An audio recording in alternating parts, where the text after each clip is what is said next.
అప్పుల గురించి మాట్లాడుతున్న ప్రతిపక్ష మిత్రులకు ఒక విషయం గుర్తు చేయదలుచుకున్నాను. మాకు 9.74 లక్షల కోట్ల రూపాయల అప్పులు మిగిల్చి వెళ్ళింది మీ ప్రభుత్వమే.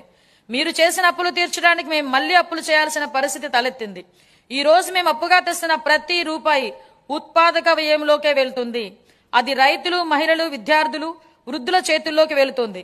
గత ప్రభుత్వ నిర్వాహకాల వల్ల సకాలంలో జీతాలు కూడా వెళ్ళని దుస్థితి నుంచి ఇప్పుడు మా ప్రభుత్వం మీరు చెప్తున్న 9.7 లక్షల కోట్ల అప్పులో 2014 నుంచి 2019 వరకు మీరు చేసిన అప్పులు కూడా ఇంక్లూడ్ అయి ఉంది కదా. నెక్స్ట్ వైఎస్ఆర్సీపీ వస్తే వాళ్ళు మీ 5 years లో చేసిన అప్పును కంబైన్ చేసి టీడీపీ వాళ్ళు ఎంత తప్పు చేసిపోయారని చెప్తారు. సో మీ పొలిటికల్ బ్లేమ్ గేమ్ కంటిన్యూస్ గా నడుస్తూనే ఉంటది. బట్ మిడిల్ లో డ్యామేజ్ ఎవరికి? రాష్ట్రానికి. సరే ఇది పక్కన పెడితే ఇప్పుడు మీరు 2 years లో, ఇంకా 2 years కూడా అవ్వలేదు, 3.5 లక్షల కోట్ల అప్పు చేశారు. అవి రైతులకి, విద్యార్థులకి, మహిళలకి యూజ్ చేస్తామని చెప్తున్నారు. బట్ పాయింట్ ఏంటంటే మీ హామీలు నెరవేర్చడం కోసం ఈ అప్పులు చేస్తున్నారు. సరే అది అందరికి రీచ్ అవుతుందా అంటే అది ఇంకో క్వశ్చన్. ఈ అప్పులు తెచ్చడానికి ఏపీకి ఏమైనా ఇన్కమ్ వస్తుందా? లేదు. ఇన్ కేస్ క్లియర్ చేయాలన్నప్పుడు ఆర్ ఇంట్రెస్ట్ పే చేయాలన్నప్పుడు మళ్ళీ జనం దగ్గర నుంచి డబ్బులు లావుతారు. ఎలక్షన్ క్యాంపెయిన్ లో చంద్రబాబు గారు సంపద ఎలా సృష్టించాలో నాకు బాగా తెలుసు అని చెప్పారు. కానీ రియాలిటీ ఏమో మీరు లాస్ట్ గవర్నమెంట్ మించి అప్పులు చేస్తున్నారు. మీరు ఈజీగా అప్పు చేస్తున్నారు, కానీ లాస్ట్ కి ఈ బర్డన్ పడేది మీ మీద కాదు, జనం మీద.